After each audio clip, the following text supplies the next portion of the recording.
श्रीमद् भगवत गीता शिक्षा अभियान समिति के इस कार्यक्रम में उपस्थित, जिनकी प्रेरणा से लगातार ये कार्यक्रम हर सप्ताह हो रहा है, ऐसे हमारे आदरणीय श्री गोपाल शेट्टी जी, मंच पर उपस्थित हमारे सभी मित्र और यहाँ पर उपस्थित सभी भक्त।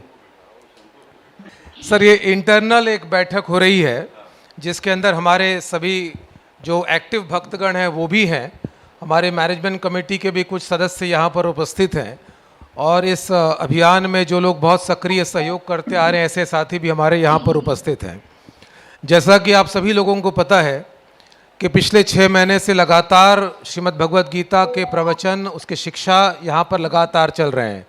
हमारे साथ ऑनलाइन जुड़े हुए हैं इस पूरे समारोह के हमारे प्रवचनकर्ता आदरणीय श्री कृष्ण भजन दास जी। सर, वो वहाँ पर वृंदावन से सीधे लाइव हैं, वो भी हाँ पीछे टीवी पर लाइव हैं। और जैसा कि आप सभी लोगों को पता है कि लगातार ये कार्यक्रम अपनी पूरी सफलता के साथ में पूरे देश में लोग इसको देख रहे हैं। 3 तारीख को गीता जयंती का भव्य समारोह करने का संकल्प आदरणीय श्री शेट्टी साहब ने रखा हुआ है और उस दिन जो प्रमुख कार्यक्रम होने वाले हैं उसकी तैयारी को लेकर एक बैठक यहाँ पर आयोजित की गई है। पहला कार्यक्रम होगा, एक स्किट का कार्यक्रम होगा जो कथक ग्रुप है। रोहित शर्मा जी हमारे बीच में हैं। रोहित शर्मा जी उस दिन राधा और श्री कृष्ण पर लिखे गए स्क्रिप्ट पर इनका परफॉर्मेंस होगा, इनके बच्चों का परफॉर्मेंस होगा। एक डांस परफॉर्मेंस होगा, एक छोटी सी बिटिया है मिस संघवी, उनके माध्यम से एक डांस परफॉर्मेंस होगा। जिन बच्चों ने लगातार इस पूरे कार्यक्रम में शामिल रहे हैं ऐसे बच्चे उस दिन जो है श्लोक पढ़ेंगे। वो बच्चे जो है तैयारी अपनी पूरी कर रहे हैं। ऐसे लगभग 15 से 20 बच्चे गीता के श्लोकों का पाठ उस दिन करेंगे। हम लोगों के लिए ये और भी महत्वपूर्ण इसलिए है कि जहां हम लोग ये सोच रहे थे कि 3 तारीख को इस कार्यक्रम का समापन होगा, लेकिन जिस प्रकार से लगातार मांग बढ़ती चली जा रही है, आदरणीय कृष्ण भजन दास जी भी यहाँ पर जुड़े हुए हैं। उन्होंने ये कहा है कि पूरा इस्कॉन परिवार ये चाहता है कि इस प्रकार का कार्यक्रम 3 तारीख के बाद भी चलता रहे, जिस पर आपको और सभी समिति के सदस्यों को इस पर निर्णय लेना है। आदरणीय कृष्ण भजन दास जी भी वहाँ से जुड़े हैं। मैं उनसे निवेदन करूँगा कि 3 तारीख के कार्यक्रम को लेकर उन्होंने जो रूपरेखा बनाई है उसको लेकर इस पूरे समिति का मार्गदर्शन करें। आदरणीय कृष्ण भजन दास जी। हरे कृष्णा। सर्वप्रथम मैं हमारे लोकप्रिय सांसद आदरणीय श्री गोपाल भाई शेट्टी जी को नमन करता हूं और वंदन करता हूं, क्योंकि जो उन्होंने लोकसभा में मांग रखी थी भगवत गीता का प्रचार और प्रसार करना है, और उनका विजन जो मैं समझ गया कि आने वाली नई पीढ़ी को, युवाओं को और बच्चों को भगवत गीता सिखाए, इसको मैं बहुत प्रशंसा करता हूं कि आने वाला भारत अगर हमें बनाना है तो बच्चों को सिखाना होगा, युवाओं को सिखाना होगा। इस विजन के साथ इन्होंने भगवत गीता शिक्षा अभियान प्रारंभ किया और इनको बहुत अच्छी तरह से सहयोग दिया। हमारे जो सभी विधायक है, स्थानिक विधायक, इन सभी विधायकों ने सहायता दी और सभी पार्षदों ने, सभी नगर सेवकों ने और सभी कार्यकर्ताओं ने, खास करके हमारे बोईसर जिमखाना के सभी कार्यकर्ता ने यहाँ पे बहुत सक्रिय सहभाग किया है। पिछले 6 महीने से जो सफलता प्राप्त हुई है वो बहुत ही अच्छी है, हमारे अपेक्षा से बहुत बड़ी है। इस्कॉन के चेयरमैन आदरणीय श्री गोपाल कृष्ण गोस्वामी जी पूरे इस्कॉन को वो लीड कर रहे, उन्होंने इस कार्यक्रम की बहुत बड़ी प्रशंसा की है। इस्कॉन के ट्रस्टीज जैसे कि ब्रजहरिदास, जुहू मंदिर के वो प्रेसिडेंट भी है, अलग अलग जगह के अध्यक्ष मंदिर के जीबीसी, सभी जो वरिष्ठ कमेटी मेंबर्स है, प्रचारक है, इन सभीयों ने आदरणीय श्री गोपाल भाई शेट्टी का ये जो उपक्रम है इसकी प्रशंसा की है और उन सभी लोगों ने उनके लिए बहुत सारी शुभकामनाएं दी है। इस प्रकार से अगर भारतवर्ष में जगह जगह पर भगवत गीता का शिक्षा अभियान हो जाए, खास करके बच्चों के लिए और युवाओं के लिए, तो हमारा भारत बहुत जल्द ही विश्व गुरु और जगत गुरु बन जाएगा। इस प्रकार के आशीर्वचन इस्कॉन के समस्त संत वृंद और मैनेजमेंट के सारे जो कमेटी के लोग हैं प्रचारक है, इन सभी लोगों ने ऐसा मनोगत व्यक्त किया है।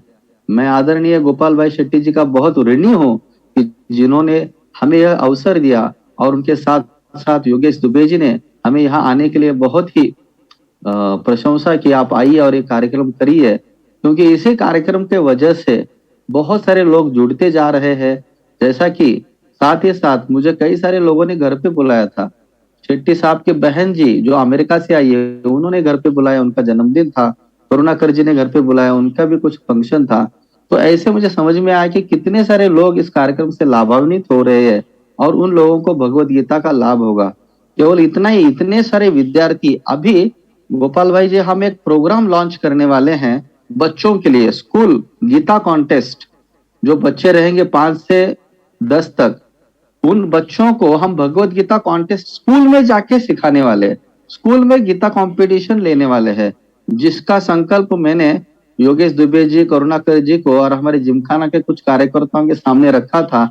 और ये मैं आपको सामने से आके एक दिन सब समझाने का प्रयास करूंगा कि जो बच्चे 5 से लेके 10 तक है और उसके आगे भी है, उन बच्चों को हम भगवत गीता कैसे वेकेशंस में सिखाएंगे, या उसके ऊपर हम कुछ कंपटीशन ले लेंगे, उसका एक प्रोजेक्ट हम इस 3 तारीख के कार्यक्रम में लॉन्च करेंगे। ये प्रोग्राम, आपका जो उपक्रम है गोपाल भाई जी, ये बहुत सफलतापूर्वक हुआ है और बहुत लोकप्रिय हो गया है। इसके लिए इस्कॉन संस्थान आपका सदैव ऋणी रहेगा। 3 तारीख के कार्यक्रम में, जैसा कि योगेश दुबे जी ने कहा, जो मेरे प्रेरणा स्रोत है, उन्होंने कहा कि जिस प्रकार से कुछ 15-20 बच्चे हैं जो भगवत गीता का श्लोक का पठन करेंगे, और एक छोटी बच्ची है जो नृत्य नाटिका सादर करेगी, और एक छोटा सा नाट्य लीला होगी, कृष्ण अर्जुन और कौरवों के बीच में कुछ बच्चे सादर कर रहे हैं। और उसके उपरांत आपका मनोगत और कुछ मान्यवरों का मनोगत होगा। इस्कॉन के अध्यक्ष जो ट्रस्टी है, नेशनल ट्रस्टी ब्रजहरिदास, वो यहाँ पर रहेंगे, और बाद में आपके जो आशीर्वाद रहेंगे, मार्गदर्शन रहेगा, उस हिसाब से हम आगे बढ़ने का प्रयास करेंगे। 6 महीने के अंदर जो भी लोग इस भगवत गीता शिक्षा अभियान को जुड़े हैं, उनको हम यहाँ वृंदावन मथुरा धाम की यात्रा का हम प्रयोजन कर रहे हैं, और साथ ही बच्चों के लिए हम बहुत बड़ा भगवत गीता जो शिक्षा अभियान का जो गीता कॉन्टेस्ट है, प्रज्ञा शोध परीक्षा, ये प्रज्ञा शोध परीक्षा भी हम उधर लॉन्च करेंगे 3 तारीख को, ताकि जाके हमारे उत्तर मुंबई के जितने सारे विद्यार्थी गण हैं, चाहे हमारे भाजपा के कार्यकर्ताओं के स्कूल हो या म्यूनिसिपालिटी के स्कूल हो, सबको हम भगवत गीता के ऊपर परीक्षा और कार्यक्रम का आयोजन करेंगे सर।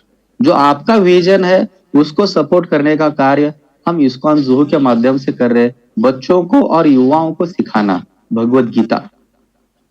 हरे कृष्णा। बहुत बहुत धन्यवाद आदरणीय स्वामी जी। सच कहें तो एक बहुत बड़े ड्राइविंग फोर्स के रूप में आप हम सब लोगों के साथ में जुड़े रहे, और ये बहुत खुशी की बात है कि आदरणीय स्वामी जी ऑफलाइन ऑनलाइन दोनों तरीके से हम लोगों का मार्गदर्शन करते रहें। और मैं आपका विशेष रूप से इसलिए धन्यवाद करना चाहूँगा आदरणीय स्वामी जी कि ये स्वयं 5-6 महीने कहीं बाहर नहीं जा सके। हमारे समारोह के लिए, हमारे कार्यक्रम के लिए हर शनिवार को मुंबई में रहे, और लगातार जो है बोरीवली आना, कभी ट्रैफिक थी, कभी बारिश था, कभी तूफान था। आज इस कार्यक्रम के माध्यम से मैं आपको बहुत बहुत हृदय से धन्यवाद देना चाहूँगा। हम लोगों का भी सौभाग्य है कि सीधे वृंदावन से आप यहाँ हम लोगों के साथ में जुड़े हैं। हमें भी श्री बांके बिहारी जी का आशीर्वाद आपके माध्यम से मिल रहा है। ये तो बिहारी जी का आशीर्वाद है आपके ऊपर, आदरणीय गोपाल शेट्टी साहब के ऊपर। मेरे को प्रेरणा मिली गोपाल शेट्टी साहब से और आप सभी कार्यकर्ताओं से। आप लोगों ने इतने उत्साह से इस कार्यक्रम को उठाया है, प्रचार किया है, मुझे लगा कि आप लोगों को मैं डेडिकेट करना चाहिए आपकी अपेक्षा की तरफ। मुझे I should come up to your expectations, इसलिए मैंने पूरा समर्पण किया आप लोगों के सहकार्य के लिए, और आगे भी ऐसा ही रहेगा सर, इसमें कोई कमी नहीं होगी। आदरणीय गोपाल शेट्टी जी हम सभी लोगों के बीच में हैं, और एक अगले कार्यक्रम में भी उनको जाना है। मैं निवेदन करूंगा कि इस समिति का मार्गदर्शन करने की कृपा करें। आदरणीय श्री गोपाल शेट्टी साहब।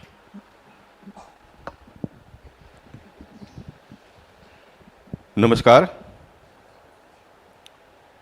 पोईसर जिमखाना के ट्रस्टी हर्षद भाई मेहता जी,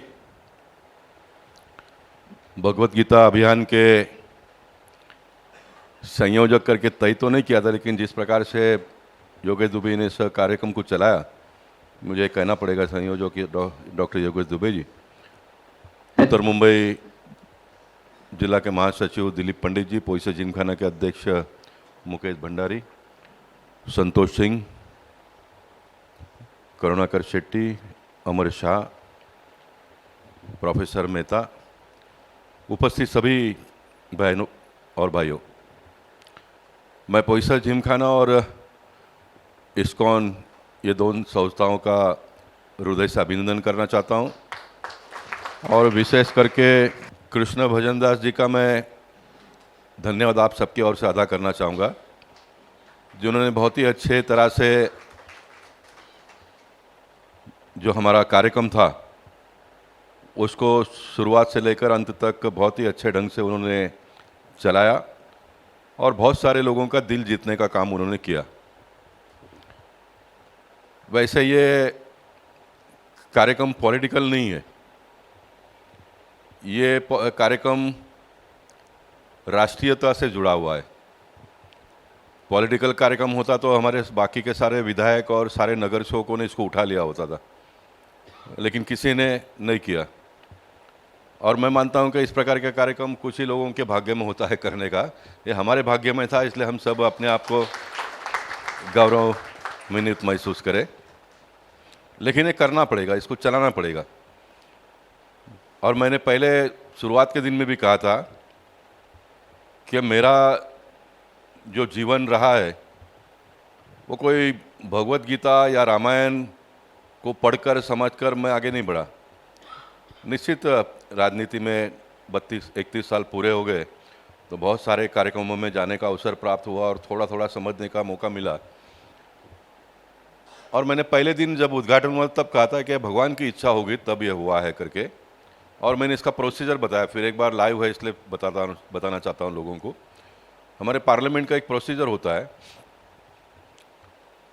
542 मेंबर ऑफ पार्लियामेंट होते हैं जब सत्र शुरू होता है। तो ऐसा मान लो कि एक 400 लोग प्रश्न डालते हैं, 100-150 लोग नहीं डालते होंगे, ऐसा मान कर चलो, और एक एक लोग 100 प्रश्न डालना पड़ता है, तो उसमें से फिर कुछ प्रश्न लग जाते हैं।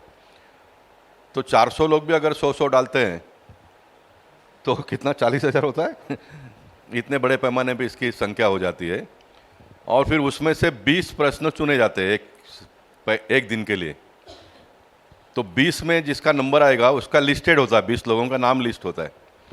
अब नाम लिस्टेड 20 लोग का होने के बाद में भी पार्लियामेंट जो लोग देखते होंगे तो 5 या 6 सवाल तक पहुंचते हैं हम लोग, 1 2 3 4 5 6 तक, 20 तक भी पहुंचता नहीं है। तो मैंने प्रश्न डाला तो लग गया, 20 के अंदर आ गया, 17वां नंबर आ गया। अब 17वां नंबर नहीं आता है कभी भी। मेरे 8 साल के कार्यकाल में मैंने देखा 2 बार खाली आ गया।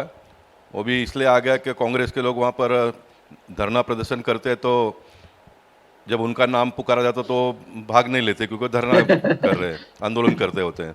तो ऐसा करते करते एक दिन 20 हो गया और जो मेरा लगा था उस दिन मेरा 17वां नंबर था। और 17वां नंबर कभी आता नहीं है। और मैं पार्लियामेंट सवेरे का फ़्लाइट लेकर दिल्ली उतरा, मैं घर पे बैग रखा और मेरे स्वभाव के मुताबिक मैं तुरंत पहुंच गया। न तो मैं ये सोच के लगने वाला नहीं है क्यों बेकार जाने का, घर पे फिर खाना बना खा के ही जाऊँगा, लेकिन मैं पहुँच गया तो प्रश्न चल रहा था। तो वो दिन में ऐसे धमाल पट्टी चालू था, तो करते करते 17वां आ गया। अब दूसरी बात इसमें यह है कि 17 आ गया, लेकिन 17वें सवाल तक 20वें सवाल तक एक ही मंत्री जवाब देता नहीं, अलग अलग मंत्री जवाब देते, जो विभाग के होते हैं वो जवाब देते हैं। तो कभी कभी मंत्री भी नहीं होते। लेकिन मोदी जी का थोड़ा प्रभाव है, डर है, और ये भगवत गीता का विषय में कुछ दम होगा, जान होगा, तो मंत्री जी भी बैठे थे और मैंने सवाल उठाया और उसका जो भी जवाब आया वो आप सब लोगों ने देखा। और उसके बाद में मुझे ऐसा लगा कि इसको हमने बड़ा करना चाहिए, क्योंकि सरकारों का कुछ प्रॉब्लम है, सरकार सभी जगह पे नहीं कर पाती है। लेकिन अभी कुछ राज्यों में सरकारों ने शुरू किया है, धीरे धीरे होगा सब जगह पे। और मैं भविष्यवाणी करूंगा तो आश्चर्य लगेगा, जम्मू एंड कश्मीर में भी होगा। जय हो, जम्मू जय कश्मीर हो, में भी जय हो, होगा। जय और मैं जय हो, इसलिए जय हो। आत्मविश्वास के साथ में कहता हूँ क्योंकि धारा 370 निकलेगा ये कभी किसी को लगा ही नहीं था। हमको हमारे पार्टी के नेता भी जब 40 साल से मैं सुनता हूँ तो यही कहते थे कि इधर भी हमारी मेजॉरिटी होनी चाहिए, उधर भी मेजॉरिटी होनी चाहिए, ये सब होगा तो ही ये हो पाएगा, नहीं तो ये हो नहीं पाएगा। लेकिन एक समय आ गया ऐसा, दो ऐसे धुरंधर आ गए देश में जिन्होंने करके दिखाया है ना। राम मंदिर इतना जल्दी बनेगा ये भी किसी को लगेगा नहीं, है ना। राम मंदिर भी बन गया और इसलिए मैं विश्वास के साथ में कहता हूँ कि भगवत गीता का पाठ जम्मू एंड कश्मीर के स्कूल में भी पढ़ाया जाएगा। ये मैं किसी को चेतावनी देने के लिए नहीं कह रहा हूँ, ये मैं पूरे देश के लोगों को साथ में जोड़ने के लिए कह रहा हूँ। ये हमारा देश है, जय हो जय ये हो, हमारा वेरी देश नाइस, है। हरी बोल। इसमें हिंदू मुस्लिम हम जो घर में पैदा हो गए उस जात के जमात के हो गए, लेकिन हम सब भारतीय है, तो ये होगा। अभी 18वां सप्ताह जब पूरा हो गया तो मैंने कहा कि एक प्रोग्राम करो, तो हमारे लोगों ने उसको किया नहीं, बोला 3 तारीख को गीता होगा तब करेंगे। ये हमारी हिंदू धर्म की विडम्बना यही है, ये हमारी कमजोरी यही है कि हम कोई किसी भी चीज़ को बहुत लाइटली ले लेते हैं। इस्लाम धर्म के बारे में अगर कहूँ तो वो बहुत सीरियसली लेते हैं धर्म को। वो फ्लाइट में भी नमाज़ पढ़ेंगे, वो रेलवे स्टेशन पे भी नमाज़ पढ़ेंगे, वो ये नहीं कहेंगे कि चलो आज रेलवे स्टेशन पे नमाज़ नहीं पढ़ना, घर में जाकर 2 बार पढ़ लूँगा, ये नहीं। उनका जो समय है वो समय पर ही पढ़ेंगे। लेकिन हम लोग इसको बहुत लाइटली लेते हैं, नहीं किया उन्होंने और कहा कि 3 दिसंबर को करेंगे। तब भी मैंने कहा था 3 दिसंबर को करेंगे ही ना, लेकिन अभी एक बार कर लो, 2 बार हुआ तो क्या बिगड़ता है। लेकिन नहीं हुआ, कोई बात नहीं। लेकिन मैं कहूँगा कि 3 तारीख को करते समय थोड़ा अच्छा ढंग से करिए। अच्छे ढंग से करने के लिए थोड़ा मन को बड़ा करना पड़ता है, और कम से कम जिस चीज़ में पैसा नहीं लगता है उसमें तो मन बड़ा करो। किसी को कुछ देना है तो आप मन छोटा कर लो, मैं बात को समझ सकता हूँ, लेकिन कुछ देना ही नहीं है, कोई आकर हमको कुछ दे के जाएगा तो उसमें तो कम से कम मन बड़ा करो। अब इनको लगेगा कोई आके हमको कैसा दे के जाएगा। आप अगर एक 5000 लोगों का कार्यक्रम करते हो तो पैसा जिमखाना और इस्कॉन का ग्राफ इस तरह से ऊपर आएगा तो हमको कुछ देकर ही गए ना लोग, हमारा क्या लेकर गए। तो ये करना पड़ेगा, ये करने के लिए क्या करने का। इसलिए आज भी मुझे कहा गया कि आप नहीं आएंगे तो चलेगा, मैं आऊँगा, मैं आऊँगा। क्योंकि मैंने जो संस्था का निर्माण किया था, युवक मंडल, गणेश बारे पीछे बैठा है, वो कैसा ख़त्म हो गया वो मैं देख रहा हूँ मेरे नज़र के सामने। क्योंकि मैं नगर सेवक बन गया तो मैं युवक मंडल से अलग हो गया, तो आज युवक मंडल ख़त्म के कगार पर है, पैसे वगैरह है इसलिए चल रहा है। इसलिए पैसा जिमखाना भी ऐसा ही आजकल चल रहा है। उनको लगता है कि नहीं गोपाल भाई को बुलाएंगे तो थोड़ा खिटखिट करेंगे, ये है वो है। खिटखिट होगा तो ही सब ठीक ठाक चलेगा। ये खिटखिट को ठीक ठीक में परिवर्तन कर लो, ये खिटखिट को ठीक ठीक में परिवर्तन कर लो। खिटखिट से जो डरेगा वो आगे नहीं बढ़ेगा। इसलिए मैंने कहा कि मैं नहीं आऊँगा, मैं आऊँगा ज़रूर, सॉरी। और मैं आ गया और मैं अपनी मन की बात अभी आपके सामने कर रहा हूँ। इसको कोई एक पगार वाला आदमी रख दो। देखो ये सारे कामकाज वाले लोगों से नहीं होता है, ये अपने को समय नहीं है इसलिए कोई कार्यक्रम बड़ा नहीं होना चाहिए, अच्छा नहीं होना चाहिए, ये मन में से निकाल दो। किसी बंदे को पगार पर रखो और उसके पास से करवा लो। ऑनलाइन चालू कर दो, ऑनलाइन चालू करो। 3 दिसंबर को भगवत गीता दिवस है, तो इस दिन के कार्यक्रम में आप शामिल होकर हमने इस हिंदू कुल में जन्म लिया, ये इसका गौरवान्वित महसूस करें। आप एक दिन आइए 2 घंटे के कार्यक्रम में के लिए, आपको कोई रुपया पैसा खर्चा करना नहीं है, आपको आना है, बैठना है, हम सारी व्यवस्था करेंगे। या ऐसा करके ऑनलाइन सिस्टम जिस प्रकार से जितने लोगों को जोड़ना है उसमें जोड़ो। और मैंने कहा कि यहाँ बिठाओ सब लोगों को। अब संतोष को बिठाया, इसको बिठाया, उसको बिठाया। अब ये ऑनलाइन में देखेंगे तो इनको पूछेंगे अरे तुम थे उधर, अरे मैं भी आऊँगा। एक ही आदमी के पहचान से सब आते नहीं ना, सारे लोगों के पहचान से थोड़े थोड़े करके आ जाएंगे तो बड़ा हो जाता है। इसलिए इसको बड़ा मन करो। और आप लोगों से भी कहना चाहूँगा, मैं हमेशा कहता हूँ रामायण या तो भगवत सप्ताह में जाता हूँ तो रामायण सुनने वाले को कहता हूँ कि आप अपने एक पड़ोसी को पकड़ कर लेके आओ। आपके वजह से कोई रामायण के साथ में जुड़ गया तो उसका 10% पुण्य आपको मिलेगा, 90% उसको मिलेगा। भगवत सप्ताह सुनने के लिए अगर कोई एक व्यक्ति को पकड़ के लाके जोड़ लेता है तो 10% पुण्य उसको आपको पक्का मिलेगा। मैं मेरे भाषणों में कभी भी उल्लेख करता हूँ, मुझे राजनीति में किसने पकड़ के लेके आया, तो मैं हेमेंद्र भाई मेहता का नाम लेता हूँ, अमरकांत जी का नाम लेता हूँ। मुझे प्रतिनिधि बनने के लिए मजबूर किसने किया, राम नाईक जी ने 1992 में किया। मैं ये 3 लोगों का नाम लेता हूँ। अब ये 3 लोगों की वजह से मैंने 31 साल में जो कुछ भी कर पाया उसके केंद्र बिंदु यही है, ये है। वैसे जो भी व्यक्ति रामायण महाभारत से जुड़ जाएगा, गीता से जुड़ जाएगा, वो ये सोचेगा मुझे किसने लेके गया था पकड़ के, मुझे डॉक्टर प्रोफेसर मेहता ने लेके गया था, वो आपको याद करेगा। ये इसमें से इस प्रकार से इसका ग्राफ बढ़ता है। अब ये गीता को क्यों आगे आने वाले दिनों में लेके जाना है? मैं कोई राष्ट्रीय नेता तो नहीं हूँ, मैं तो बहुत छोटा कार्य करता हूँ। अब भारतीय जनता पार्टी के लिए राम मंदिर का विषय तो समाप्त हो गया, मंदिर बन गया, उद्घाटन हो गया, अपना काम करते रहेंगे।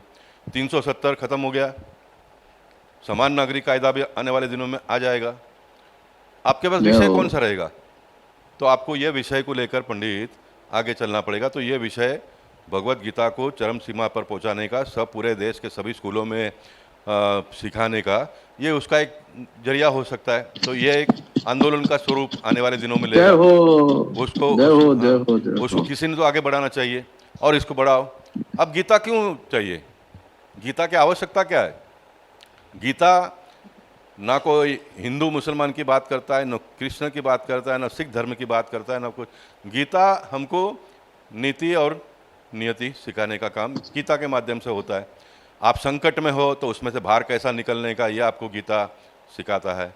आपको बड़ा से बड़ा काम, युद्ध अगर कोई जीतना हो तो आपने किस तरह से डट कर उसका मुकाबला करना चाहिए, ये आपको गीता सिखाता है। अब आपको, आप बोले हमको कहाँ युद्ध लड़ना है? हम रोज युद्ध लड़ते हैं भैया। हम जीवन में जो संघर्ष करते हैं ना, ये कोई युद्ध से छोटा नहीं है। हम कोई टारगेट पकड़ते हैं कि मुझे 2 रूम बेड का फ्लैट लेना है, तो उसके लिए आपको युद्ध करना पड़ता है ना, संघर्ष करना पड़ता है ना। मुझे कार लेनी है ना, मुझे एक फार्म हाउस बनाना है, तो इसके सारे के लिए आपको युद्ध तो करना पड़ता है ना। तो इसमें से आपको ये सारा सीखने के लिए मिलता है ना। आज देश में जो परिस्थितियाँ निर्माण हुई है वो क्या हुआ है? न्यायालय के लोग न्यायालय के बारे में बात करते हैं कि न्याय लोगों को नहीं मिल रहा है। राजनीति में जो लोग जुड़े हैं वो सभी राजनीतिक लोग बोलते हैं कि राजनीति में के वजह से लोगों को जितना फ़ायदा होना चाहिए वो मिलता नहीं है। उसके दोषी तो यही है। न्यायालय में अगर न्याय मिलता नहीं है तो उसके दोषी कौन है? न्याय संबंध से जुड़े हुए लोग दोषी है, आप तो नहीं हो ना। तो ये सारा ठीक ठाक करना है, तो ठीक ठाक करना तो कैसे होगा? तो मैंने कहा था कि मैं पार्लियामेंट में ये प्रस्तुत करने के बाद में जब मुंबई आया तो मुझे वापी में भगवत गीता का कार्यक्रम में बुलाया गया। तो मैंने कहा कि ये पहला कार्यक्रम में मुझे बुलाया पार्लियामेंट में ये प्रस्तुत करने के बाद में, और मैं नहीं जाऊंगा तो मुझे ही ठीक नहीं लगेगा। तो मैंने कहा कि मैं जाऊंगा। मैं वापी गया तो प्रवचन करने वाले व्यक्ति जो महाराज थे वो प्रवचन कर रहे थे, सदरक्षणाय खल निग्रहणाय, आगे पीछे हो सकता है, खल निग्रहणाय सदरक्षणाय। ये क्या करता है? यानी कृष्ण भगवान ने, और ख़ास करके जो हमारे महाराष्ट्र की पुलिस है, वो महाराष्ट्र के पुलिस के एम्बलम में ये लिखा हुआ है सदरक्षणाय खल निग्रहणाय, यानी जो सच्चे हैं उनको न्याय देने का, और जो गलत है, दोषी है, उनको दंडित करने का। लेकिन क्या पुलिस में आज हो रहा है क्या? तो मैं ऑन रिकॉर्ड कहना चाहता हूँ कि पुलिस में ये नहीं हो रहा है। सच्चे लोगों को सुनाई नहीं दे रही है, झूठे लोग को बख्शा जा रहा है, उनके पास से एन केन प्रकार के व्यवहार किए जा रहे हैं, और उसको कोई पूछने वाला नहीं है। सरकार के लोग भी पूछने वाले नहीं है। अब हमारे उत्तर मुंबई के एक बिल्डर को 2 बार पकड़ के अंदर डाल दिया, कोर्ट में उसको बेल मिल गया, 15-20 दिन 2 महीना अंदर रहा, और पता चलता है कि किसी को 10 लाख रुपए देकर वो छूट गया। तो कहाँ है सदरक्षणाय खल निग्रहणाय? और मैंने मुंबई पुलिस कमिश्नर को कृष्ण भगवान की वो मूर्ति देकर ये कहा कि भाई भगवत गीता में ये लिखा है और आपके एम्बलम में ये है, तो आपके पुलिस के लोगों ने इस प्रकार से काम करना चाहिए। कोई पुलिस लोग अगर मेरी आवाज़ को सुनते होंगे तो वो भी मुझे मार्गदर्शन करे कि हम लोगों ने राजनीति में किस प्रकार से काम करनी चाहिए। मेरे 31 साल के करियर में अगर कोई ऐसा मैंने काम किया होगा तो पुलिस को मैं ऑन रिकॉर्ड में अंडरटेकिंग एफिडेविट देने को तैयार हूँ। मुझे सुओ मोटो पकड़ के डाल दो जेल में, आओ मैदान में, हिम्मत है तो। या तो वो मुझे चैलेंज करे, अभी जो बंदा छूट के आया उसने 10 लाख रुपए किसको दिया है मैं बताऊंगा, मैं बताऊंगा। तो ये भगवत गीता है। ये भगवत गीता से ये आपको हिम्मत आती है, ये आपको ज्ञान आता है, ये हमको आने वाले दिनों में करना है। आखिर इस देश के राम राज्य की जो हम बात करते हैं, वो राम राज्य के मुताबिक अगर ये देश चलना है तो हमको गीता का पाठ करना पड़ेगा, गीता समझनी पड़ेगी, गीता के मुताबिक हमको व्यवहार करना पड़ेगा समझ में। सामान्य लोग भी करे, पॉलिटिशियन भी करे, पुलिस भी करे, सरकार चलाने वाले मंत्री से लेकर मुख्यमंत्री, प्रधानमंत्री सारे मिलकर करे। आज प्रधानमंत्री कर रहे हैं, इसलिए तो 8 साल में इतना बड़ा हमको परिवर्तन देखने के लिए मिल रहा है। बहुत सारे लोग कर रहे हैं, सभी भ्रष्ट नहीं है, सभी पुलिस खराब नहीं है, सभी पॉलिटिशियन खराब नहीं है, लेकिन अच्छे लोगों की संख्या कम है, ये तो हम मान रहे हैं ना, ये तो हम मान रहे हैं। रिटायर होने के बाद में न्यायाधीश कहते हैं कि न्याय प्रणाली में ये है वो है, न्याय मिलता नहीं है। अरे माँ बाप, तो जब बैठे हो तब उसका कुछ फैसला करो, इसका कुछ रास्ता निकालो। हमारे देश के प्रधानमंत्री ने, आप सबके जानकारी के लिए ऑनलाइन लोग सुन रहे हैं, नजाक लाया, नेशनल जुडिशरी अपॉइंटमेंट कमीशन। अब ये न्यायाधीश जो है एक कॉलेजियम सिस्टम से, इसके बाद का न्यायाधीश कौन होगा उसकी चयन करते हैं, उसकी चयन वो करते हैं। प्रधानमंत्री ने कहा कि ये नहीं चलेगा, हमारे पूरे देश में ऐसा कोई सिस्टम नहीं है कोई पॉलिटिशियन को पॉलिटिशियन नियुक्त करे, कोई ऑफिसर को नियुक्त करे। तो एक चीफ जस्टिस जब रिटायर होता है तो वो कैसे अपने सक्सेसर को वो स्वयं चयन करे, हम एक सिस्टम बनाएंगे।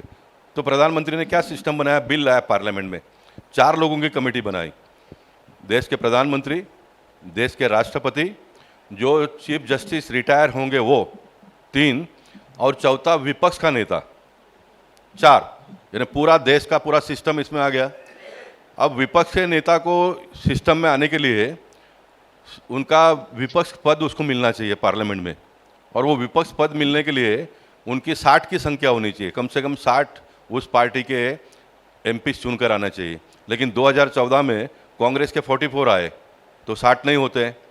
तो पार्लियामेंट में मोदी जी ने बिल लाया कि ये संख्या कम है तो भी उसका विशेष बिल लाकर इनको हम नजाक में ले लेंगे, नेशनल जुडिशरी अपॉइंटमेंट कमीशन में लेंगे। और वो बिल भी हमने पास किया और ये सुप्रीम कोर्ट के जज के पास भेज दिया। सुप्रीम कोर्ट ने उसको टर्न डाउन कर दिया, बोला ये नहीं चलेगा। यानी एक तरह से मैं कहूँगा कि पार्लियामेंट का अपमान किया है, तो उसमें कोई अतिशयोक्ति नहीं होगी, क्योंकि पार्लियामेंट ने जो बिल पास करके भेजा सब लोगों ने मिलकर उसको उन्होंने टर्न डाउन किया, बोला नहीं हमारा यही सिस्टम चलेगा।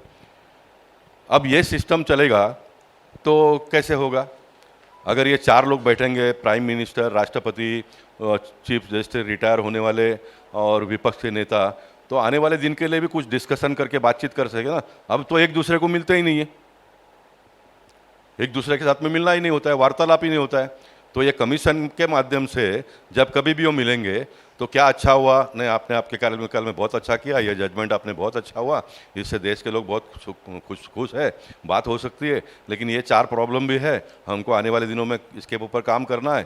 तो न्यायाधीश कहेंगे भाई हमारे हाथ में तो नहीं है, आप पार्लियामेंट में बिल लाओ।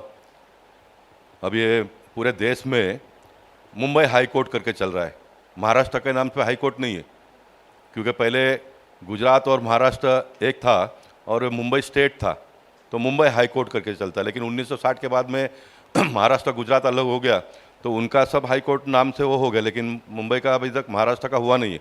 तो अभी कुछ कोई कोर्ट में गए तो कोर्ट ने कहा कि हमारा काम नहीं है, पार्लियामेंट का काम है।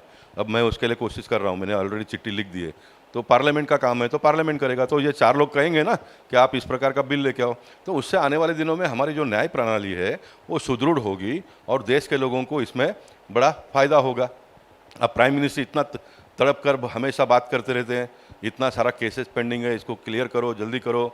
अब न्यायाधीश कहते हैं कि हमारा, तुम आज भी paper low times of India में छपा है कि हमने जो नाम भेजे थे वो आप लोग पास नहीं कर रहे हो, उसको जल्दी पास करके भेजो। है दोनों जगह पे कमियां और खामियां हैं, लेकिन एक साथ में मिलकर बैठ के बातचीत करेंगे तो बहुत सारे रास्तों का समाधान हम ढूंढ पा सकते हैं। इतनी बड़ी इसमें ताकत है, इसलिए मैं मानता हूं कि आज के लिए इतना काफ़ी है। तो ये भगवत गीता का 3 तारीख का जो कार्यक्रम है इसको बड़े पैमाने पे बनाओ, बार बार कोई आपको रिक्वेस्ट नहीं करेगा। जिनको भी लगता है कि मैंने 10 लोगों को, 20 लोगों को, 50 लोगों को, आपकी क्षमता जितनी है उतने लोगों को जोड़ सकूँगा तो एक बहुत बड़ा विषय बनेगा। और ये जब देखेंगे 3 तारीख का इतना बड़ा कार्यक्रम होगा तो इसको बाकी सारे लोग भी करना प्रारंभ करेंगे, बाकी सारे लोग भी करना प्रारंभ करेंगे। ऐसा करते करते एक विषय बड़ा हो जाता है और उसमें से रास्ता निकलता है। मुझे मालूम है कि जब मैं छोटा था तो राम जन्मभूमि का आंदोलन शुरू हुआ था, वो ईंट था शिलान्यास का, उसका हम लोग पूजा करते थे गांव-गांव में घूमकर, सर पे लेकर, फिर वही सारा ईंट लेकर अयोध्या लेके गए। ये सब हमारी नज़र के सामने हमने देखा है। 2-2, 5-5 लोग भी घूमते थे हम लोग एक-एक जगह पे।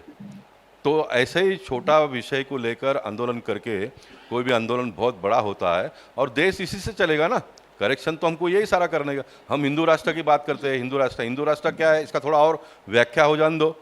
हम वसुधैव कुटुंबकम की बात करते हैं, हम कहते हैं कि सारा मानव समाज एक है, पूरा ये पृथ्वी जो है वो एक है, ये हम कहते हैं। इस्लाम धर्म के लोगों नहीं कहते हैं, वो तो कहते हैं ख़त्म करो इनको सब, हमारा ही राज होना चाहिए, हमारा ही सब सुनना चाहिए। हम वो नहीं कहते। तो हमारा जो ये जो धर्म है, हिंदू धर्म, मानव धर्म जिसको कहेंगे, जिसको सुप्रीम कोर्ट ने भी डिफाइन किया है, हिंदू धर्म is a way of life, Hindutva is a way of life, एक जीवन जीने की पद्धति है। जीवन जीने की पद्धति सबको है, हिंदू को भी है, मुस्लिम को भी है, क्रिश्चियन को भी है, सिख को भी है, बौद्ध धर्म, जितने भी लोग हैं मानव धर्म को मान में पैदा हुए उन सारे लोगों को है। तो ये सबसे श्रेष्ठ धर्म है। तो इसकी सारी जो श्रेष्ठता है वो हमको दुनिया भर में पहुंचाना पड़ेगा, है ना, पहुंचाना पड़ेगा। तो उसके हम भागीदार बन रहे हैं। देखिए हम कितने बड़े भाग्यवान हैं। अभी एक आर्टिकल आया था कि हम भाग्यवान है कि हमको राम मंदिर का दर्शन लेने के लिए मिलेगा। हमारे जीवन काल में राम मंदिर हमारे सर में बन रहा है, लेकिन हमारे पिताजी, उनके पिताजी, उनके पिताजी के पिताजी, उनके माथे पे कलम था कि हमारा राम मंदिर बाबर ने तोड़ा और हम कुछ भी नहीं कर पा रहे। उनके माथे पे कलंक था, हमारे माथे पे भी अभिमान, गौरव आ गया कि हमने एक वोट के माध्यम से राम मंदिर का निर्माण किया, है ना। तो हमको ये करने का सौभाग्य प्राप्त हुआ, ये कितनी बड़ी बात है। वैसे ही ये भगवत गीता को फिर एक बार इसकी प्रतिष्ठा को हम अगर प्राप्त करते हैं और उसमें हमको कुछ करने का मौका मिलता है तो हम कितने बड़े भाग्यवान हैं, कितना बड़ा काम कर रहे हैं हम। तो ये हमको लोगों को समझाना पड़ेगा। इसलिए मैंने कहा कि ये पॉलिटिकल कार्यक्रम नहीं है, ये राष्ट्रीयता से जुड़ा हुआ कार्यक्रम है, ये मानवता के साथ में जुड़ा हुआ कार्यक्रम है। इसको उस हिसाब से हम लोगों ने आगे बढ़ाने की आवश्यकता है और मुझे विश्वास है कि आप इस कार्यक्रम को आने वाले दिनों में एक बहुत ऊंचाई प्राप्त करके देंगे। और डॉक्टर योगेश से मैं कहूँगा कि आप थोड़ा इसमें ज़्यादा दिलचस्पी लो। अब ये भगवत गीता में ये भी लिखा है, आप कोई भगवत बड़ा काम करेंगे तो आपको परेशानी हो जाएगी। अब मैं इनको थोड़ा प्रोजेक्ट कर रहा हूँ तो फिर वापस पार्टी के कुछ लोगों को लगता है ये इनको प्रोजेक्ट कर रहे हैं। आज सुबह मैं गया था मालूनी में, जो यूनुस भाई पूरा इतना काम करता है, मेरा लिखता है, सब करता है, अगर उसका मैं 4 बार नाम लेता हूँ तो लोगों को आप उसका ही नाम लेते हो। अरे भाई जो करता है उसका नाम लेते हैं ना, काम तो बहुत सारे लोग करते हैं, मोदी जी का ही नाम क्यों लेते हैं सब लोग। मोदी जी कुछ अलग करते हैं, है ना, इसलिए मोदी जी का नाम लेते हैं। ये तो जो काम करेगा उसका ही नाम लेंगे। अगर किसी को लगता है कि आपका नाम लेना चाहिए तो आप आ जाओ, जुड़ जाओ, झोंक लो अपने आप को, पसीना निकालो थोड़ा, मैं लूँगा आपका नाम। कुछ करो ना तब नाम लेंगे ना, है ना, नाम लेंगे हम सबका। और इसलिए मैंने कहा कि इन सारे लोगों को बिठा दो, ज़रा एक बार जान दो पब्लिक मैसेज में ये सब भगवत गीता को आगे बढ़ाने वाले मोहरे है करके। मैं फिर एक बार डॉक्टर योगेश दुबे जी का अभिनंदन करना चाहूँगा। आप सब लोगों ने 18 सप्ताह में, आप में से बहुत सारे लोग आकर इसको जीवित रखा, चलाया। 18 सप्ताह पूरा बंद नहीं करना पड़ा कभी भी, इसलिए मैं आप सबका भी अभिनंदन करता हूँ। लेकिन मैं इस बात को कबूल भी करता हूँ, जो मेरे मन के मुताबिक होना चाहिए था वो हुआ नहीं है, और जो मेरे मन के मुताबिक होना चाहिए था वो हुआ नहीं है। उसका अगर बैकलॉग अब हमको भरना है तो मुझे लगता है कि 3 तारीख के कार्यक्रम को इतना बड़ा बना दो तो सबका मन एकदम भर कर आएगा। आप सबको फिर एक बार बहुत बहुत शुभेच्छा। धन्यवाद। भारत माता की जय। बहुत बहुत धन्यवाद। आदरणीय गोपाल शेट्टी साहब ने राजनीतिक व्यवस्था, जुडिशरी, संसदीय प्रणाली, उनके अपने लक्ष्य, उन सभी विषयों पर बहुत ही सटीक तरीके से अपने विषयों को रखा। हम सभी आपको आश्वस्त करना चाहेंगे कि जो 3 तारीख का कार्यक्रम होने वाला है अत्यंत ही भव्य होगा, सुंदर होगा और पूरे देश में एक बहुत बड़ा मैसेज जाएगा। उस दिन बहुत सारे चैनल्स भी इसको लाइव दिखाने वाले हैं, पूरे पत्रकार, सारे मीडिया के लोगों से लगातार बात हो रही है। बहुत सारे सेलिब्रिटी और बहुत सारे स्वयंसेवी संस्था के लोग, राजनीतिक लोग, विभिन्न क्षेत्रों में काम कर रहे लोग, वो भारी संख्या में उस दिन शामिल रहेंगे। मैं आपको बहुत बहुत धन्यवाद देना चाहूँगा कि बहुत ही सुंदर तरीके से आपने हम सबका मार्गदर्शन किया। बहुत बहुत Hare Krishna. Hare Krishna. Hare Krishna. Can I say something Yogesh Dubey ji? Sir Swami ji कुछ कह रहे हैं। सर स्वामी जी, सर, स्वामी जी कुछ कह रहे हैं आपसे। शेट्टी साहब 1 मिनट, आपका 1 मिनट लूंगा मैं। तो आपने बहुत अच्छा विजन रखा हम सब लोगों के लिए। जैसा कि राम मंदिर अभी पूरा हो गया, 370 भी अभी पूरा हो गया कलम। अभी नेक्स्ट भारत के भविष्य के लिए क्या है? अभी भगवत गीता का शिक्षा अभियान जो आपने संसद में मांगा था और आपने वो पास करवाया था, अभी आपने जो आंदोलन प्रारंभ किया है वो राष्ट्रीय आंदोलन बनने वाला है। और हम सभी उत्तर मुंबई लोकसभा क्षेत्र के सभी लोग इस राष्ट्रीय आंदोलन के, आप जिसके प्रणेता हैं, इसको हम सपोर्ट करेंगे। इसको जुहू पूरा उसको सपोर्ट करेगा जी, जान डालकर इसको हम राष्ट्रीय आंदोलन बनाएंगे। और इसीलिए हम ये सब कर रहे हैं। अभी 3 तारीख का कार्यक्रम अंतिम कार्यक्रम नहीं है, ये राष्ट्रीय क्रांति का उद्घाटन का कार्यक्रम है, शुरुआत है। ये राष्ट्रीय आंदोलन की शुरुआत है। इसलिए हर शनिवार का कार्यक्रम जारी रहेगा, चाहे कुछ खर्चा हो या ना हो, मुफ्त में हो, लेकिन पूरा कार्यक्रम जारी रहेगा और बच्चों को आपका जो विजन है, युवाओं को और बच्चों को हम अभी ज्यादा सिखाएंगे। हरे कृष्ण। बहुत बहुत धन्यवाद। हरे कृष्ण।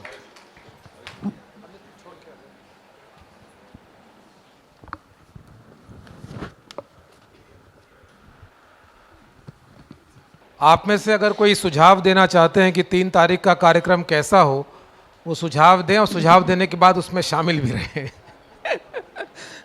कौन सुझाव देना चाहेगा? आदरणीय मेहता साहब ऐसा सुझाव लेकर आ रहे हैं जो बहुत ही क्रांतिकारी सुझाव है। सर ने जो बताया उसको ही एक्सटेंड करता हूँ।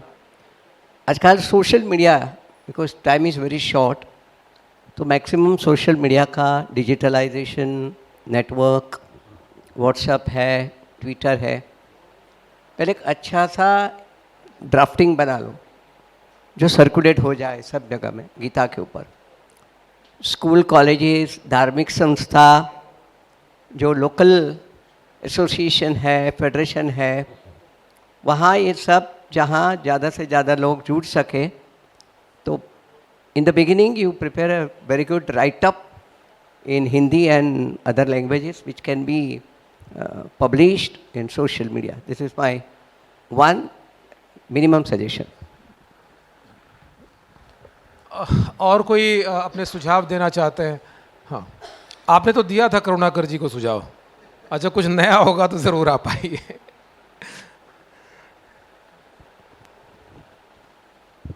हरे कृष्णा।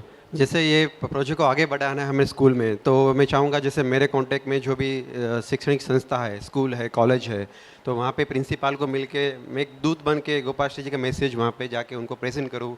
प्रिंसिपल को यहाँ पे हम इनवाइट करेंगे और आपके कांटेक्ट में मैं अपना कुछ 1 वीक का समय दे सकता हूँ। अगर आपके कांटेक्ट में एड्रेस में रहेगा तो मैं पर्सनली जाके वहाँ पे इनवाइट करूँगा। तो वहाँ पे स्पेशली बिकॉज आगे जाके हमें शैक्षणिक संस्था में लेके जाना है, तो पहले तो प्रिंसिपल है, अथॉरिटी की भी हम लोग चाहते हैं कि इसके हर वीक में ऑनलाइन माध्यम से भी वहाँ पे स्टूडेंट लोगों को गीता जी का चालू हो जाए एक्चुअली। और बाद में जो भी सर ने आप लोगों ने बताया कंपटीशन करने का, जैसे मैं अपने बच्चे को लेके पूरी इंडिया में उनकी ड्राइंग की, दूसरी टैलेंट की कंपटीशन जाता हूँ, तो जैसे जिस प्रकार से दूसरी टैलेंट जो पूरी होता है वैसे इसको भी हम आगे बढ़ाना चाहेंगे। तो ये मेरा सुझाव था। बहुत ही अच्छे सुझाव हैं आपके। यही आदरणीय स्वामी जी के भी सुझाव हैं कि 3 तारीख के बाद में सभी स्कूल्स और कॉलेजेस में हम लोग कैसे पहुंच सकते हैं। आप में से और कोई सुझाव देना चाहेंगे? हमारे बीच में बहुत ही अच्छे सिंगर श्री सुनील जी हम लोगों के बीच में आए हुए हैं। मैं निवेदन करूंगा कि बहुत ही सुंदर भजन और गीत इनके बहुत सारे टी सीरीज़ से और निकलते रहते हैं। मैं उनसे निवेदन करूंगा कि थोड़ी सी एक छोटी सी जो है अपनी आवाज़ में, मधुर आवाज़ में हम सभी लोगों के सामने कुछ प्रस्तुत करें। हेलो। राधे राधे। राधे राधे। आप लोगों की आवाज़ मुझसे भी कम आ रही है। राधे राधे। क्या बात है। राधे राधे। जैसा कि भैया ने बताया, हमारे आदरणीय डॉक्टर योगेश दुबे भैया ने और गोपाल शेट्टी जी ने भी कहा, ज़्यादा से ज़्यादा लोगों को जोड़ने के लिए हमें ग्राउंड लेवल पर ही काम करना है। पहले स्कूल हो गए, कॉलेजेस हो गए, जहाँ हमें बच्चे और यंग सभी लोग मिलेंगे। बच्चे आएंगे तो पेरेंट्स भी आएंगे, तो इस तरीके से तो हम लोग जुड़ सकते हैं। और मैं 2 लाइनें कहूँगा श्री कृष्ण जी के लिए कि किसी के कान में हीरा,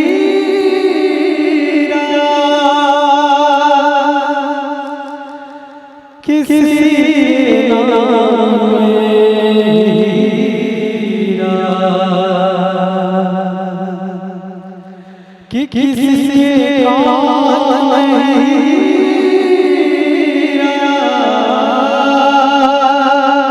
किसी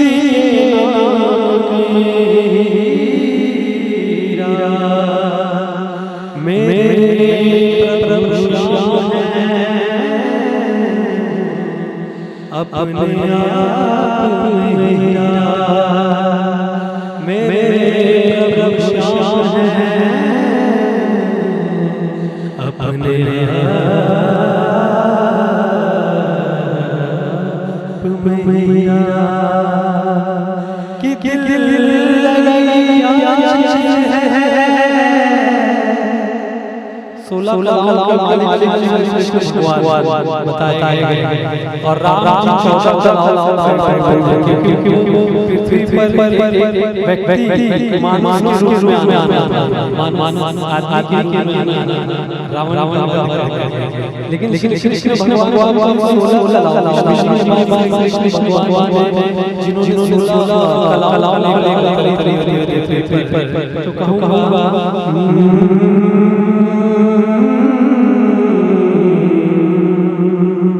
कि दिल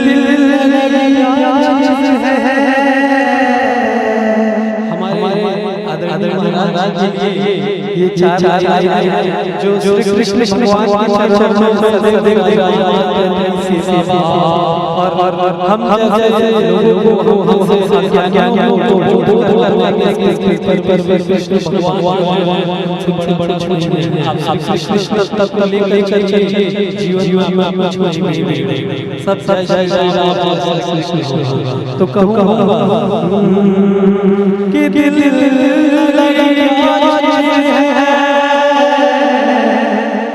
दिल को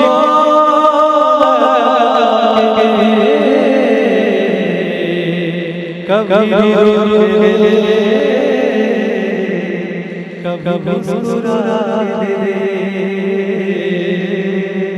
कि सवरिया सवरिया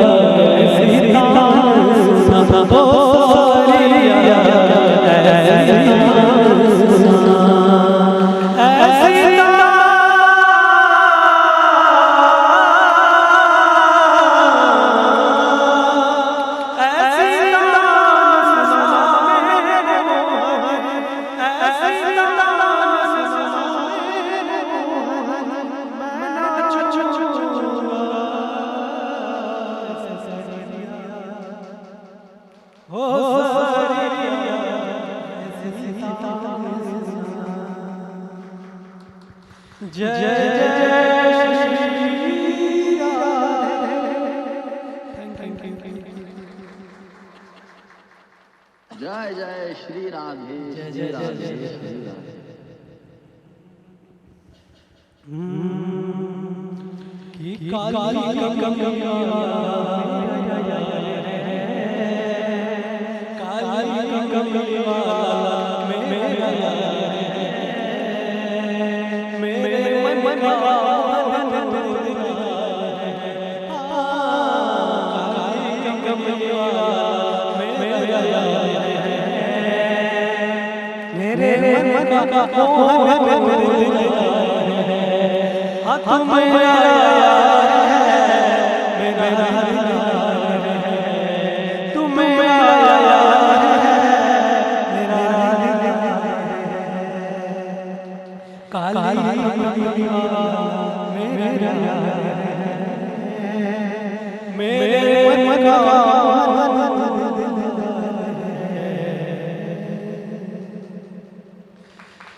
मैं निवेदन करूंगा आदरणीय हर्षद भाई से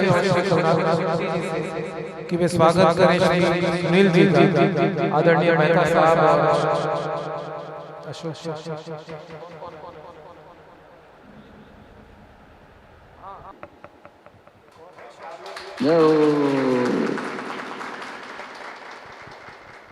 शर्मा जी कैमरे से फोटोग्राफ मैं निवेदन करूंगा अमित जैन साहब का भी स्वागत जो पोल के एडिटर हैं। नहीं फोटोग्राफ ले लीजिए ठीक से यहाँ खड़े होकर ले लीजिए ठीक से आ जाए तो अभी स्वागत होगा श्री अमित जैन का, ये एडिटर है।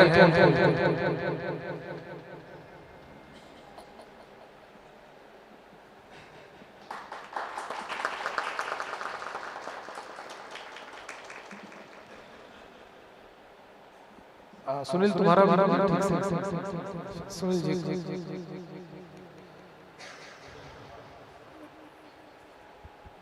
प्रीति जी आप बोलना चाहेंगे कि उस दिन का कार्यक्रम कैसे होगा, क्योंकि अब 7 बजे हम लोग प्रवचन का कार्यक्रम स्टार्ट हो जाएगा। डॉक्टर नीलू जी आप और कोई कुछ सुझाव रखेंगे? मैं निवेदन करूंगा करुणाकर जी से कि वे जो है अपनी बात धन्यवाद। आप सभी लोग 5 बजे जो नॉर्मली अपने 7 बजे की सेशन होती है, तो आज मैंने कुछ मीटिंग के लिए 5 बजे का मैसेज डाला था। तो मैं आप सबका दिल से धन्यवाद करना चाहता हूं कि आप सभी लोग 5 बजे यहाँ पे इतनी बड़ी संख्या में पहुँच गए। तो इसी से पता चलता है कि गीता अध्ययन का आपको कितने लगाव है। जैसे साहब ने कहा कि आप सभी की वजह से जो हम 18 सेशन कंप्लीट कर पाए हैं, तो आपके इस लगन के वजह से मैं प्रोफेसर जिमखाना की सारे परिवार की तरफ से आप लोगों का नतमस्तक होकर धन्यवाद करता हूँ। यहाँ पे काफी सारे अलग संस्था के लोग भी जुड़े हुए हैं, काफी लोग हैं यहाँ पे जो प्रोफेसर जिमखाना उसको मतलब उनके कार्य के लिए, उनके प्रवृत्ति के लिए यूज भी कर रहे हैं। तो मैं उन सभी से गुजारिश करता हूँ, काफी सारे संस्था के लोग यहाँ पे उपस्थित हैं, कि वो अपने अपने संस्था के माध्यम से जो 3 तारीख को गीता का जो अपना कार्यक्रम होगा, मैक्सिमम लोगों को लेके आने का किस तरह से प्रयत्न करेंगे। अगर उसके बारे में 2 मिनट अगर आके आप लोग बात कर सकते हैं, तो हमें भी एक ताकत मिलेगी कि ये कार्यक्रम किस लेवल पे और कैसे हमें ऑर्गेनाइज करना है। तो मैं गुजारिश करूंगा कि आप में से कोई भी अगर आके यहाँ पे बात कर सकते हैं, तो रिक्वेस्ट है हार्टफुलनेस मुकेश पटेल जी, प्लीज।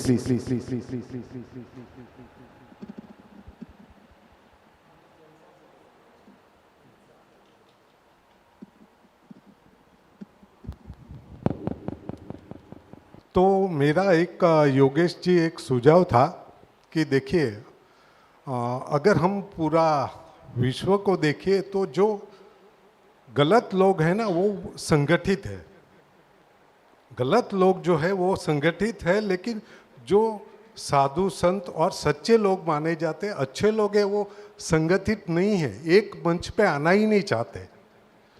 तो हमारे हार्टफुलनेस के जो ग्लोबल गाइड है उनका यही कहना है, और हम सब भी यही चाहते हैं, हम सब मिलके सोसाइटी के लिए कुछ करें। तो गीता हम सब जानते हैं कि गीता में जितने भी अध्याय है हमें सीखने, मतलब क्या सीख दे रहे हैं, आर्ट ऑफ लिविंग, कैसे जीना है। हमें कोई धर्म का प्रचार नहीं हो रहा है यहाँ पे, हमें कैसे जीना है। तो कैसे जी पाते आप, हर एक तकलीफ है ना, उसके ऊपर एक गीता का श्लोक है। अगर आप गीता अच्छे से पढ़ोगे तो समझ आएगी, है ना। तो बात यह है कि हम लोग बहुत कुछ पढ़ाई करते हैं, हम MBBS के लिए 17 साल बिगाड़ते हैं। MBBS आखिर में क्या है, जब शरीर छोड़ता है उस दिन तो MBBS की डिग्री गई ना, लेकिन गीता का ज्ञान आपको ध्यान से समाधि तक लेके जाएगा। तो हमें वो चीज करनी चाहिए जो हमें एंड तक, और उसके बाद में, क्योंकि हमें मालूम नहीं है इसके आगे की जर्नी क्या है, तो एटलीस्ट हम ये जो बोध मिल रहा है हम उसको कैसे आगे लेके जाए। तो मेरी एक ही गुजारिश है करुणाकर जी से और योगेश दुबे जी से कि हम सब एक मंच पे मिले और इसका एक मीटिंग हो कि भाई 3 तारीख को हमें क्या करना है, हार्टफुलनेस क्या इसमें योगदान दे सकते हैं और सब संस्थाएं हैं वो क्या दे सकती है, but we are always with you sir. Thank you very much. Hare Krishna. मेरा निवेदन है थॉटफुलनेस के लिए कि आप ज्यादा से ज्यादा लोगों को लेकर आइए और ज्यादा से लोगों को इस 3 तारीख का कार्यक्रम का लाभ दीजिए। हरे कृष्ण। हमारे बीच अमित जैन जी हैं, मैं उनसे गुजारिश करता हूं कि हमें संबोधित करें। सभी को सादर प्रणाम। परम पूज्य वृंदावन से जो जुड़े हुए हैं संत महात्मा, उनके चरणों में प्रणाम। यहाँ बीते 18 सप्ताह से ज़्यादा जिनका प्रमुख तौर पर मार्गदर्शन हमें सभी को मिल रहा है, जो मेरे बड़े भाई के समान है, आदरणीय योगेश भाई दुबे साहब, और सम्मानित मंच मेरा जो सत्कार सम्मान आपने किया है इसे मैं हृदय से स्वीकार करता हूँ, इसलिए जो निकाल कर रखा था वापस एक बार पहनकर आया, क्योंकि ये जो सम्मान सत्कार आपने किया है मेरे लिए गौरव की बात है। बहुत बहुत धन्यवाद है साहब पोईसर जिमखाना का, सम्मानीय मंच का। मित्रों,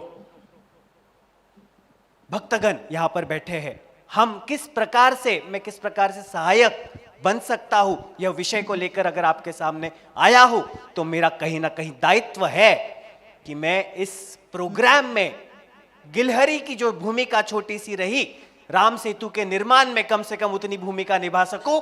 आज मेरे पास पोल खोल मीडिया समूह डिजिटल प्लेटफॉर्म उपलब्ध है, जहां पर जो मेरा सबसे पहला वीडियो आया था वहां पर 5, एक हाथ पर काउंट कर सकते 5 व्यूज से मैंने शुरुआत की थी। आज 7.5 लाख से ज्यादा व्यूज मेरे प्रत्येक वीडियोस को मिलते हैं। यह भगवान श्री कृष्ण, माता राधा, सियाराम, भगवान महावीर स्वामी का अनुयायी हूं मैं। माता पिता की कृपा एवं गुरुजनों का आशीर्वाद है। 7.5 लाख से अधिक ऑन एन एवरेज शेयरिंग के माध्यम से व्यूज हमें मिलते हैं। जो कम से कम व्यूज होते हैं 1 लाख, 1.5 लाख, 2 लाख के संख्या में हमें पूर्ण भारत से मिलते हैं, जहां पर आप जैसे भाई बहन है, युवा वर्ग है, अनेकों ऐसे राजनीतिज्ञ है, ब्यूरोक्रेसी है, डॉक्टर्स है, पुलिस फोर्स उसमें उपलब्ध है और स्टूडेंट्स भी है। तो मैं आपको आश्वस्त करना चाहता हूं कि अगर डिजिटल प्लेटफॉर्म मेरा यहां पर सहयोग इस अनूठे कार्यक्रम में प्राप्त होता है तो मुझे गौरवान्वित महसूस जरूर होगा। और पोल खोल मीडिया के माध्यम से, हमारे डिजिटल प्लेटफॉर्म के माध्यम से मुंबई से लेकर दिल्ली और कलकत्ता, बैंगलोर, चेन्नई, गुजरात, यह सारे रीजन्स, इंदौर के सहित मध्य जो हमारा भारत है, नागपुर, या ये सारे टेरिटरीज को कवर करते हुए, मद्देनजर रखते हुए हमारे टीम को इसमें शामिल करके मैं इन सभी जगह पर वीडियोस यह पहुंचाने का अपनी ओर से प्रयत्न करूंगा। बहुत बहुत धन्यवाद है साहब। नमस्कार, प्रणाम, थैंक यू। धन्यवाद जैन साहब। नंद कुमार जी, आप में से जो रेगुलर 18 सेशंस कंटिन्यूस अटेंड कर चुके हैं, आप में से कोई अगर कुछ सजेशन से बोल दे तो हम सुनना चाहेंगे। डॉक्टर नीलू जैन हैं, वो हमारे भगवत गीता शिक्षा अभियान कमेटी के मेंबर भी है और लगातार उन्होंने 18 सेशंस अटेंड भी किए हैं। तो गीता जी, एक भी सेशन मिस नहीं किया सर, एक भी सेशन मिस नहीं किया। गुरुजी, आपको परम पूज्य गुरुजी को प्रणाम। करुणाकर शेट्टी जी और योगेश जी, सबको यहाँ पे जो उपस्थित है उनको मेरा नमस्कार, और जो भी यहाँ बैठे हैं उन सबको भी मेरा नमस्ते। मैं आप सबसे कहना चाहती हूँ कि आपकी जो, आप जहाँ से भी आ रहे हैं, जो भी सोसाइटी से आ रहे हैं, आपने जितना टाइम यहाँ बिताया है, आपको बहुत पॉजिटिविटी आई है, बराबर गुरुजी के इसमें। तो आपके बिल्डिंग में हर शाम को 6-7 लोग नीचे बैठते ही है, ओल्ड एज वाले, या एक ग्रुप बन जाता है। 10 बजे रात को बच्चे उतरते हैं खेलने के लिए, 8 बजे, और 6 बजे ये आपकी बिल्डिंग में सब नीचे गार्डन के साइड सब बैठते ही है, या वॉचमैन के बाजू में।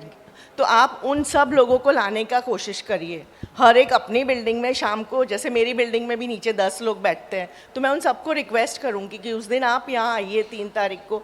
तो आप लोग में से एक जन भी अगर 10-10 लोग भी लाता है तो बहुत बड़ी संख्या हो जाती है। तो आप जितने लोग यहाँ बैठे हैं अपनी बिल्डिंग में, शाम को जो लोग वहाँ बैठे रहते हैं, शाम को मिलते हैं, उन सबको लेकर आप यहाँ आइए। मेरी आपसे एक रिक्वेस्ट थी। धन्यवाद। अगर किसी को कुछ सलाह नहीं देनी है तो हम ये सेशंस यहाँ पे कंक्लूड करते हैं, लेकिन इसकी कंटिन्यूएशन जैसे 7 बजे गुरुजी उसके बारे में बताएंगे, क्योंकि गुरुजी आज ऑनलाइन है। 1-2 मिनट गुरुजी, इसके बाद का सेशंस है उसके बारे में ब्रीफ कीजिएगा, तो हम उसके बाद में कंक्लूड करते हैं। हाँ, तो जैसा हमारे हर शनिवार को कार्यक्रम होता था, उस प्रकार से अभी भी प्रवचन है मेरे सहकारी मित्र श्रीमान रूप विलास प्रभु आकर प्रवचन देंगे। भगवत गीता का समरी स्टडी होगा 9वें अध्याय से लेकर 16वें अध्याय तक, और नेक्स्ट शनिवार से मैं स्वयं लूंगा 17वां और 18वां अध्याय। 3 तारीख को हमारा प्रोग्राम होगा। खास करके मैं करुणाकर शेट्टी और योगेश दुबे जी का धन्यवाद दूंगा, क्योंकि योगेश दुबे जी मुझे वहां खींच कर लाए और करुणाकर शेट्टी मुझे पकड़कर वहीं पर बिठा दिए। ये 2 लोगों ने इस कार्यक्रम का श्रेय लिया और प्रेरणा थे आदरणीय गोपाल शेट्टी। तो हमारा कार्यक्रम अभी से चालू ही रहेगा, ये कभी समापन नहीं होगा। जैसा कि गोपाल शेट्टी बोले, क्रांति का दिन है 3 तारीख का। इस दिन से क्रांति शुरू होगी और हमारा नेतृत्व करेंगे आदरणीय गोपाल शेट्टी क्रांति जी का। हरे कृष्ण, धन्यवाद।